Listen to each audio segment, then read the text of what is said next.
Halo semuanya, rekan-rekan Ranah Suci Abadi, kita berjumpa kembali di channel My Novel. Sebelum alur ceritanya dimulai, jangan lupa subscribe dan nyalakan lonceng notifikasinya, agar tidak ketinggalan dengan update episode terbarunya. Jika suka silahkan like dan share, dan komen. Tanpa lama-lama lagi ayo, kita ke alur cerita. Chapter 2826. Apakah kamu tidak akan mati? Iblis hati di kehidupan pertama sangat tertarik, jadi, kamu masih punya kartu Hall. Tiba-tiba, sebuah tangan besar tiba-tiba menutupi sosok Xie Jianzun, memenjarakannya secara keseluruhan. Master Xie Jian tampaknya sama sekali tidak peduli. Wajahnya tanpa ekspresi, dan dia berkata dengan acuh tak acuh, aku tidak akan pernah menaruh semua telurku dalam satu keranjang ketika aku bertindak dalam kehidupan ini, apalagi membiarkan diriku jatuh ke dalam situasi di mana tidak ada penebusan. Adapun apakah ada kartu Hall? Mengapa kamu, tetua kota Kaisar Pedang, tidak menebaknya? Setelah Xie Jianzun selesai berbicara, ekspresi provokatif muncul di wajahnya.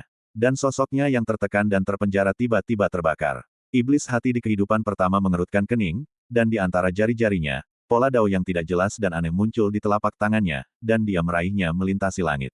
Pukulan ini disebut, mencuri langit. Bahkan jika jiwa lawan tersebar, dia masih bisa mengambil sinar kekuatan jiwa yang dimusnahkan dari tempat jiwa itu menghilang. Namun bertentangan dengan harapan para iblis di kehidupan pertama, sosok Master Xie Jian terbakar abis, bahkan tidak ada jejak napas yang tersisa. Hanya pecahan jimat rahasia yang hangus yang tertinggal. Iblis hati dari kehidupan pertama menyingkirkan pecahan jimat rahasia itu, melihatnya sebentar, dan segera menunjukkan rasa jijik, dia benar-benar sampah yang tidak berguna, dan dia tidak pernah berencana untuk mengakhirinya sendiri sejak awal. Suyi berkata, apa ini? Jimat pengubah hidup jangkrik emas, memurnikan kekuatan takdir menjadi jimat, dan melakukan rahasia cangkang jangkrik emas, lebih hebat daripada jimat pengganti kematian. Menggunakan kekuatan jimat ini, seseorang dapat membentuk Tao yang persis sama dengan dewa. Tubuh, kultivasi, kesadaran, aura, semuanya sama dengan dewa. Tidak ada perbedaan. Hanya jika kehidupan itu palsu, ketika kamu membunuhnya, kamu akan menemukan bahwa pihak lain hanyalah cangkang kosong. Iblis hati dari generasi pertama berbicara dengan fasih, jimat rahasia semacam ini sangat langka. Di seberang sungai takdir yang panjang, itu juga dianggap sebagai hal yang langka. Itu sering digunakan sebagai sarana penyelamatan hidup di dasar kotak, dan tidak mudah untuk menggunakannya. Suyi berpikir, ruang tanpa batas ini diciptakan oleh seorang pria kuat bernama Heiya di seberang takdir, dan jimat pengubah hidup jangkrik emas ini jelas juga berasal dari seberang takdir. Dari sudut pandang ini, Lord Evil Sword telah secara rahasia bersama kekuatan tertentu di seberang takdir. Berkolusi bersama, Black Cliff. Setan hati dari kehidupan pertama mendesah, semua orang bisa berubah. Dalam perjalanan kultivasi, pedang yang bagus akan menumbuhkan bibit. Begitu karma setan hati muncul, sangat mudah untuk mengubah temperamen dan melakukan beberapa hal yang tidak terduga. Tebing hitam ini pernah bersujud selangkah demi selangkah untuk pergi ke kota Kaisar Pedang. Bahkan jika dia ditolak, dia tetap menolak untuk menyerah. Dia duduk di depan kota Kaisar Pedang selama 100 tahun, hanya untuk memasuki kota sebagai pelayan pedang. Pada akhirnya, Zhou Jialah yang maju dan mengizinkannya memasuki kota Kaisar Pedang dan menjadi kultivator pedang di kota Kaisar Pedang. Saya baru tahu kemudian bahwa selama periode ketika saya sedang mengembara, ada masalah besar dengan salah satu hati pedang Heiya, temperamennya menjadi ekstrim, dan cara pedangnya tersesat, yang menyebabkan banyak masalah di kota Kaisar Pedang. Yang terpenting adalah dia diam-diam telah berkolusi dengan musuh asing. Meskipun dia tidak melakukan tindakan pemberontakan, itu di luar toleransi saya. Jadi, dengan perintah, dia diusir dari kota Kaisar Pedang. Berbicara tentang ini, iblis hati dari kehidupan pertama berkata dengan ringan, Wu Zoujia memohon padanya saat itu, tetapi yang tidak diketahui Zoujia adalah bahwa tidak membunuh Heiya sudah menjadi batas akhirku. Sambil menggelengkan kepalanya sedikit, iblis dari kehidupan pertama berkata, ini adalah almanak lama, tidak apa-apa jika kamu tidak tahu. Rabu Jia adalah heboh. Ketika Su Wanjun meninggalkan domain dewa, dia membicarakan masalah ini. Dengan cara ini, dengan hancurnya perjanjian Suan-Suan, Heiya, pengkhianat yang diusir dari kota Kaisar Pedang, mungkin telah sampai ke sungai takdir. Su Yi merenung. Iblis hati pertama tertawa, sama seperti seorang pendeta yang pergi ke tempat sekuler, dia akan ditekan oleh aturan dunia dan menjadi manusia biasa. Di sungai takdir yang panjang, karakter dari sisi takdir yang lain juga akan dibelenggu dan ditindas oleh tatanan takdir. Sistem. Dia mendongak, dan ruang tanpa batas ini seperti gulungan langit dan bumi yang terbakar, dengan cepat memudar. Namun, bagaimanapun juga, itu adalah karakter dari sisi takdir yang lain. Itu masih sangat berbahaya bagimu. Iblis hati di kehidupan pertama tiba-tiba bersorak, kamu harus lebih berhati-hati. Karena pengkhianat Hei Ya dapat menemukan Tuan Xiejian, dia pasti tahu segalanya tentangmu dengan baik. Saat dia berbicara, dia menundukkan kepalanya lagi, melihat jimat pengubah kehidupan jangkrik emas yang hangus dan rusak di telapak tangannya. Benda ini mengingatkanku pada seorang teman lama, yang nama daunnya adalah Jin Chan, dengan kekuatan supernatural yang hebat dan sikap yang berpikiran terbuka. Mata iblis hati dari kehidupan pertama penuh dengan kenangan, di sisi lain takdir, hanya ada segelintir orang yang dapat dianggap sebagai lawanku. Orang ini adalah salah satunya, dan dia juga yang paling kuat. Su Yi terkejut. Sejauh yang dia tahu, menjadi penguasa kota Kaisar Pedang di kehidupan pertama sangatlah luar biasa, tetapi keberadaan macam apa Jin Chan ini yang dapat dianggap sebagai lawan paling kuat olehnya. Apakah dia masih hidup? Su Yi tidak dapat menahan diri untuk bertanya. Iblis dari kehidupan pertama menggelengkan kepalanya, aku tidak tahu, yang terbaik adalah hidup, dan hanya ketika aku mati aku merasa menyesal. Segera, dia menunjukkan rasa sakit dan mengeluh, untuk membantumu, aku membayar harga yang sangat mahal kali ini untuk berjuang keluar dari sarung pedang yang rusak itu. Kamu tidak dapat berbohong kepada hutangmu. Su Yi, sebelum dia sempat membuka mulutnya, iblis hati dari kehidupan pertama itu dengan cepat berkata, hal berikutnya terserah padamu, aku harus kembali, jika aku tidak pergi, sarung pedang yang rusak itu hanya akan sepenuhnya menghapus kekuatan asliku. Suara itu masih bergema, dan sosoknya tiba-tiba berubah menjadi seberkas cahaya, melesat ke sarung pedang yang busuk. Su Yi mengusap alisnya, membayar harga untuk keluar dari sarung pedang yang busuk. Mungkin itu benar, tetapi itu jelas tidak seserius yang dikatakan pria itu. Su Yi menepuk sarung pedang yang sudah busuk itu dengan ringan, ini masalah besar. Jika aku punya kesempatan di masa depan, aku akan memintamu melakukannya lagi. Berapa kali pun aku memintamu, aku akan membiarkanmu mengundangku sebanyak itu di masa depan. Akan selalu ada keseimbangan. Di dalam sarung pedang yang sudah busuk itu, iblis dari kehidupan pertama itu memukul tanah dengan tangannya seolah-olah tersambar petir, dan meratap, anak itu semakin licik, apakah dia akan berutang di masa depan, dan menjadi ahli dalam berutang. Seketika, dia duduk dengan canggung dan tertawa lagi. Menarik. Akhirnya, lebih banyak orang yang menantikannya daripada sebelumnya. Ini adalah keadaan pikiran sejati seorang kultivator pedang, yang dapat melakukan apapun yang dia inginkan tanpa melanggar aturan, bersikap lembut dan mudah didekati tanpa pengekangan. Berutanglah. Selama kamu mampu membelinya, aku juga mampu membelinya. Pada akhirnya, mari kita lihat siapa yang lebih baik. Su Yi menyingkirkan sarung pedang yang sudah busuk itu dan melihat ke kejauhan. Moran He tampak lesu. Mata Fu Lingyun membelalak. Chen Xinghe tampak penuh sanjungan. Kota kuno Jiuyao. Pertarungan tragis masih berlangsung. Seluruh kota kacau balau. Raja-raja surgawi terus berjatuhan. Ada juga jiwa-jiwa berdosa yang terus menghilang. Di bawah langit, gadis kecil itu memegang tombak perang berwarna merah tua dan berdarah di tangannya, dan telah membunuh pelayan pedang itu dengan banyak luka dan tubuh yang hancur. Matanya penuh dengan niat membunuh yang ganas dan mengerikan. Pelayan pedang itu tidak mundur. Namun, hatinya telah tenggelam ke dasar. Ada yang salah dengan Rahu ini. Kekuatannya mengerikan, jauh melampaui prediksi pelayan pedang itu. Perlu dicatat bahwa dia dan Luohu sama-sama roh yang lahir di aturan, dan keduanya hidup berdampingan di aturan Jiuyao, seperti Yin dan Yang hidup berdampingan. Kekuatan seharusnya sama. Namun, kekuatan Luohu sangat kuat. Ketika Kaisar Zenyu pergi, dia ditunjuk sebagai Jidu, sebagai pelayan pedang, yang bertanggung jawab untuk menjaga kota kuno Jiuyao. Dan sebagai pelayan pedang, dia dapat menggunakan kekuatan kota kuno Jiuyao untuk membunuh musuh. Di sini, dia seperti seorang master. Namun siapa sangka bahwa dalam pertarungan dengan Luohu, bahkan jika dia menggunakan kekuatan kota kuno Jiuyao, dia tetap tidak akan tertandingi. Bagaimana mungkin hal ini tidak mengejutkan pelayan pedang itu? Siapa? Kamu. Pelayan pedang itu tiba-tiba bertanya. Dia menduga ada masalah besar dengan Luohu. Gadis kecil itu mencibir, jika kamu menyerah, aku akan memberitahumu. Ledakan. Serangannya menjadi semakin ganas, dan pelayan pedang itu hampir tidak tahan, dan tubuhnya hampir hancur total. Gadis kecil itu juga tidak menyangka bahwa pelayan pedang, Jidu, akan begitu sulit dihadapi. Apalagi ketika Kaisar Zenyu pergi, dia akan membiarkan Jidu mengendalikan kota kuno Jiuyao. Akibatnya, yang dia hadapi bukan hanya pelayan pedang itu, tetapi juga kekuatan seluruh kota kuno Jiuyao. Tuan Pendekar Pedang, tolong cepat buka blokir kota. Tiba-tiba, terdengar teriakan cemas di kota itu.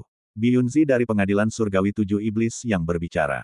Selama pertempuran sengit di kota itu, jiwa-jiwa dosa terus menghilang, tetapi para Tianjun dari 5 benua atas itu menderita lebih banyak korban. Hingga saat ini, hanya ada puluhan orang yang tersisa. Dan jumlah korban masih terus bertambah. Setan Tua Kunpeng, Nenek Yi, Fu Yong, Bi Yunzi dan yang lainnya hampir tidak dapat bertahan.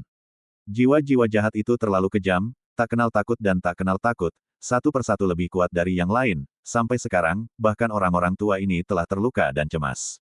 Jika situasi terus berlanjut seperti ini, hasil terbaiknya adalah kedua belah pihak akan menderita. Dan hasil terburuknya adalah mereka semua akan mati. Itulah sebabnya Bi Yunzi membuka mulutnya dan meminta pelayan pedang untuk melepaskan kekuatan penghalang kota kuno Jiuyao, memberi mereka jalan untuk melarikan diri. Namun, pelayan pedang itu mengabaikannya. Apa yang dia janjikan kepada Jiang Wuchen tidak akan pernah berubah. Bahkan jika dia tahu bahwa orang yang dia setujui bukanlah Jiang Wuchen yang sebenarnya, tetapi iblis dalam dirinya. Namun, itu tidak penting lagi. Faktanya, ketika dia meninggal, kekuatan penghalang kota kuno Jiuyao akan sepenuhnya runtuh dan menghilang. Ketika Su Yi, Mo Lanhe, Fu Lingyun, dan Chen Xinghe muncul kembali di kota, mereka melihat pemandangan berdarah dan tragis di depan mereka. Seluruh kota dipenuhi dengan darah dan darah, napas pertempuran mengamuk, dan ada kekacauan dan kekacauan di mana-mana. Gadis kecil itu segera menyadari penampilan Su Yi, dan hatinya menegang, seolah-olah dia sangat ketakutan. Seketika, wajah kecilnya menjadi ganas, matanya tajam, dan dia menembak dengan putus asa, benar-benar putus asa. Pergilah ke neraka. Tombak merah tua itu seperti sinar cahaya setajam silet, menusuk ke dalam sosok pelayan pedang yang sudah terluka dalam satu gerakan. Gadis kecil itu juga terkena energi pedang seperti galaksi yang luas, dan dia terluka parah. Tetapi dia tidak menyadarinya, dan mengerahkan kekuatan dengan telapak tangan dan jari-jarinya, dan sosoknya serta tombak di tangannya melesat maju bersama. Ledakan. Satu orang dan satu tombak menghantam langit, menembus seluruh tubuh pelayan pedang, dan meledak dengan keras. Untuk sementara waktu, pemandangan berdarah. Chapter 2827. Pelayan pedang itu sudah mati. Terdengar suara seru di kota itu. Darah menodai kehampaan. Di bawah langit, gadis kecil itu berdiri dari udara tipis sambil memegang tombak merah tua di tangannya. Bunga-bunga hitam yang tak terhitung jumlahnya bertebaran di sekitar tubuhnya, dan kekuatan dosa serta pembunuhan mengalir darinya seperti air pasang. Adegan ini mengejutkan penonton. Setan tua Kunpeng, Nenek Yi, Bi Yunzi, Fu Yong, dan yang lainnya semuanya merasa merinding dan menyadari bahwa ada sesuatu yang salah. Hanya mereka yang tahu bahwa jika tidak ada pelayan pedang di kota kuno Jiuyao ini, semua keuntungan mereka akan hilang. Ledakan. Kota kuno Jiuyao berguncang, dan dengan kematian pelayan pedang itu, kekuatan yang menyegel kota kuno itu terkoyak dan runtuh seperti air pasang. Mundur, cepat mundur. Teriakan ketakutan terdengar satu demi satu. Saya tidak tahu berapa banyak orang yang menghancurkan token Xingyao saat ini, dan sosok mereka menghilang dalam sekejap. Para penjaga itu bergerak melintasi langit, mati-matian melarikan diri keluar kota, menjauh dari tempat yang sangat berbahaya ini yang benar dan salah. Jalan. Di sisi lain pengadilan guntur abadi, Jin Sun Tianjun berbalik dan pergi bersama Xia Yuyun dan sekelompok murid lainnya. Tetua, perang belum berakhir, mengapa kau pergi? Xia Yuyun tidak berdamai, juga, kau belum mengungkapkan identitas saudaraku Li Dao, apa kebenarannya? Bicaralah di jalan. Wajah Jin Sun Tianjun gelap, jika dia tidak pergi saat ini, mungkin tidak mudah baginya untuk pergi nanti. Lian Yu, Dong Liu Jia dan tokoh-tokoh tak tertandingi lainnya dari Wuzu atas semuanya memilih untuk mengungsi. Namun, ketika semua orang pergi, mereka sangat bingung. Apakah Li Muchen akan menghadapi babak pembunuhan ini? Apakah dia hidup atau mati? Latar belakang seperti apa yang dia miliki? Yang tidak mereka ketahui adalah bahwa Su Yi sekarang berdiri di kota, diam-diam menyaksikan kekacauan dan pergolakan semuanya. Permainan pembunuhan hari ini bukanlah sesuatu yang bisa dia selesaikan dengan kekuatannya sendiri, kesenjangannya terlalu besar. Untungnya, situasinya telah dibalik, dan situasi keseluruhan dapat ditentukan. Jalan. Bi Yunzi berteriak keras, dan menggunakan kekuatan gaib yang putus asa untuk melepaskan diri dari jeratan sekelompok orang berdosa. Namun saat dia lolos dari perangkap, tombak berdarah jatuh dari langit, menembus tubuhnya dari atas kepalanya, dan seluruh orang itu dipaku sampai mati di kehampaan. Ini tentu saja dari tulisan tangan seorang gadis kecil. Setelah membunuh pelayan pedang, dia masih merasa gelisah di dalam hatinya, seolah-olah ingin menebus kesalahannya, dia berbalik dan membunuh raja-raja surgawi ini. Boom! Seekor burung rok bersayap emas tiba-tiba terbang tinggi ke udara, mengepakkan sayapnya, dan mengangkat musuh-musuh kuat di dekatnya ke udara. Ditemani oleh cahaya dao emas yang menyembur dari tubuhnya, ia membuka portal ruang waktu yang aneh di kehampaan. Kemudian, ia menyerbu ke dalamnya. Namun sebelum seluruh sosoknya menghilang, segerombolan kekuatan jahat berdarah berubah menjadi rantai yang tak terhitung jumlahnya, memenjarakan separuh sosoknya dengan kuat. Burung rok bersayap emas tiba-tiba mengeluarkan raungan marah, memotong separuh tubuhnya, dan melarikan diri ke portal ruang waktu yang aneh itu. Dalam sekejap, burung rok bersayap emas dan portal ruang waktu semuanya menghilang. Hanya separuh dari tubuh besar itu, yang terikat oleh rantai berdarah, yang tersisa di lapangan. Atas hal ini, gadis kecil itu jelas marah, memegang tombak berdarah di tangannya, dan membunuh raja-raja surgawi lainnya di medan perang. Bagaimana ini bisa terjadi? Patriark, mengapa Anda tidak bergerak? Apakah terjadi kecelakaan? Hati Fuyong terasa berat dan cemas. Situasi pembunuhan hari ini diatur oleh Patriark mereka Lixin Jianzai sendiri, dan Patriark secara pribadi mengambil peran sebagai Sang Wuhui. Siapa yang bisa membayangkan bahwa ronde pembunuhan yang dipersiapkan dengan baik seperti itu akan mengalami kecelakaan? Bahkan pelayan pedang itu sudah mati. Yang terburuk adalah bahwa Patriark belum bergerak sejauh ini, dan tidak diketahui apa yang terjadi. Tidak, kita harus mengungsi sesegera mungkin. Fuyong menarik napas dalam-dalam dan hendak melarikan diri. Tiba-tiba seorang gadis kecil muncul entah dari mana di bidang penglihatan. Dan ini menjadi pemandangan terakhir yang dilihat Fuyong dalam hidupnya. Karena pada saat yang sama ketika gadis kecil itu muncul, tombak berdarah telah menembus dadanya. Engah, mencabut tombak itu, gadis kecil itu berbalik dan membunuh yang lain. Dan tubuh Fuyong telah hancur total. Baik tubuh maupun jiwa hancur. Hal yang paling aneh adalah bahwa jalan, ki dan darah, dan vitalitasnya semuanya tertelan, sehingga ketika tubuhnya menghilang, hanya abu yang hancur yang mengambang. Ini adalah kekuatan aturan Rahu. Dewa membunuh, membiarkan kejahatan, dan dapat merampas serta melahap semua vitalitas Dao. Namun, gadis kecil bahkan lebih istimewa. Memang benar bahwa dia lahir di Rahu, tetapi dia lahir dari cangkang.